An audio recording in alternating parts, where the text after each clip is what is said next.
오늘은요, 여론과 정치 문화와 관련된 내용을 깔끔하게 정리를 하겠습니다. 자, 여론이 뭐냐, 여론. 자, 사회적 쟁점이나 특정한 사회 문제에 대해서 다수의 사회 구성원들이 가지고 있는 공통된 의견을 여론이라고 하더라. 다수가 가지고 있는 생각을 여론이라고 하죠. 뭐 여론을 이끌어가는 어떤 주체들은 상당히 많이 있겠죠. 언론도 있겠고요. 우리가 이미 배웠던 정당, 이익집단, 시민단체, 개인 뭐 이런 것들이 여론을 이끌어가는 주체들이라고 볼 수 있겠습니다. 자, 여론은요, 분산형이 있어요. 찬성 50, 반대 50, 양극단이죠. 이럴 경우에는 심한 의견 대립이 등장해서 갈등이 발생할 수 있고요. 중요한 건 합의형이죠. 특정한 의견이 우세하고 지배적이면 그 여론에 따라서 이끌어가면은 의사결정이 상당히 신속하게 이루어질 수 있겠죠. 형성 방식이 있습니다. 상향식, 그렇죠? 이익집단이나 시민단체, 언론 이런 비공식적 참여 주체가 주도가 되는 것이죠. 하지만 하향식은 주로 정부기관이나 행정관료가 이끌어가는 이러한 것들을 우리가 공식적 정치 참여자라고 할 수 있죠. 주도로 형성되고 있더라. 아무래도 여론 형성 방식 중에서 중요한 건 상향식 여론 형성 방식이 중요한 거 아실 겁니다. 두 번째, 언론의 자유와 책임인데요. 언론의 자유, 정치 권력으로부터 간섭을 받지 않아야 되겠죠. 언론은 정확하고요, 객관성을 갖고 있고 공익을 추구하는 그러한 언론의 책임을 다해야 됩니다. 넘어가겠습니다.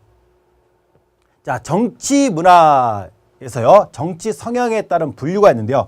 이 정치 성향과 관련된 분류, 자, 요것이 여기서는 중요한 내용이 되겠습니다. 향리형이죠.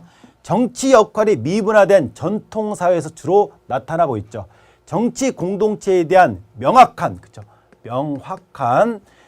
인식을 갖고 있지 못한 것이 향리형이 되겠습니다.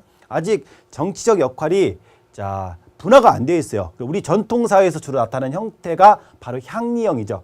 신민형은 정치 역할은 나타나고 있는데 중앙집권적인 권위주의에 의해서 주로 나타나는 그런 정치 성향이 바로 신민형이 되겠습니다. 신민이라는 뜻은요, 권리는 없고요, 의무만을 담당하는 주체가 바로 신민이죠. 그러니까 우리 조선시대라든가 아니면 고려시대라든가 왕조를 보시면 중앙의 정치 체제를 이끌어가는 주체들이 있습니다. 귀족이든 양반이든. 하지만 실질적으로 이 신민들은 정치에 참여할 수가 없었죠. 그래서 권위주의 사회에서 주로 나타나고 있고요.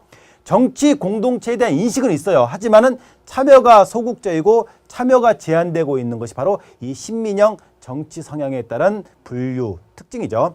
참여입니다. 중요한 거죠. 민주주의 사회에서 주로 나타나고 있고요. 정치 공동체에 대한 인식이 명확하고 정치 과정에 적극적으로 참여하는 것이 참여형 정치 문화라고 보시면 되겠습니다.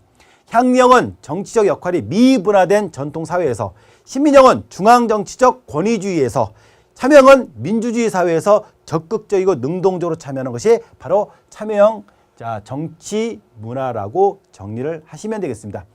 자, 우리가 지금 배웠던 내용의 핵심은 일단 가장 중요한 건 뭘까요? 바로 여론이 뭐냐?